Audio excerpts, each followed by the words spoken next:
civil disobedience movement led by Mahatma Gandhi, and the main important activity in this movement that was the salt march. You know, Gandhi started the salt march from the Sabarmati ashram to Dandi because why Gandhi started? Because British government realized after the Simon Commission, because Simon Commission came in India in 1928, and Simon Commission is totally opposed by the Indian leaders or Indian community. We told Simon go back, Simon go back.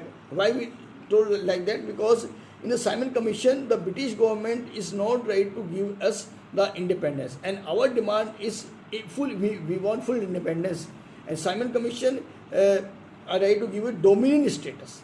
Student, here the word is there is a word dominion status. Dominion status means the British government will rule the Indian government, and the policies were only the Britishers. The Indian leader will present as a leader for the Indian community, but they are not ready to do anything. They are bound to follow the British instructions. It means the rules of British government and leaders is ours. But we oppose, we refuse, we will not accept this policy. That is called dominion status. And in this dominion status, we are not getting the independence, and our demand is full independence. So in the civil disobedience movement, I am going to come to the topic. Civil disobedience means we should oppose the British policy, but in polite manner. So you know very well when the Gandhi started non-cooperation movement, Gandhi started from the Sabarmati ashram Dandi, because the British government after the Simon Commission, they realized now how we will control the Indians. So we should introduce such policy that can affect all the Indians. And Gandhi opposed that we will prepare our own salt.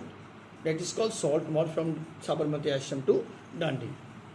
Now the next topic, the civil disobedience movement. I already explained. And remember, in this topic you should concentrate. Civil disobey the British government in a polite manner.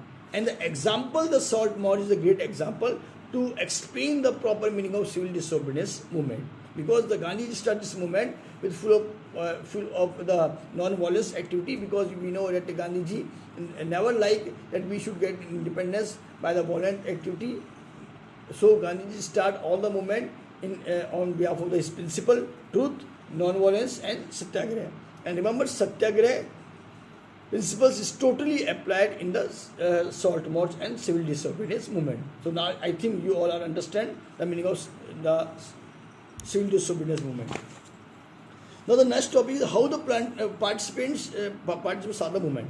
Participants, who are the participants? Each and every community. Children, remember, in this topic we are going to focus about the different communities, what they realize about the civil disobedience movement. Because in 1930, this was the year of 1930, we are about to get the independence. So the different community were involved. The industries, the worker, all were involved, and what they are feeling. And they are feeling that the Gandhiji is doing something extraordinary for the Indian community, and we should cooperate the British government. So all the industrial worker, labor community, the peasant, all come together and they support the Gandhiji, and they realize that now very soon India will get the independence. And in this term, the British government also opposed the import of the foreign goods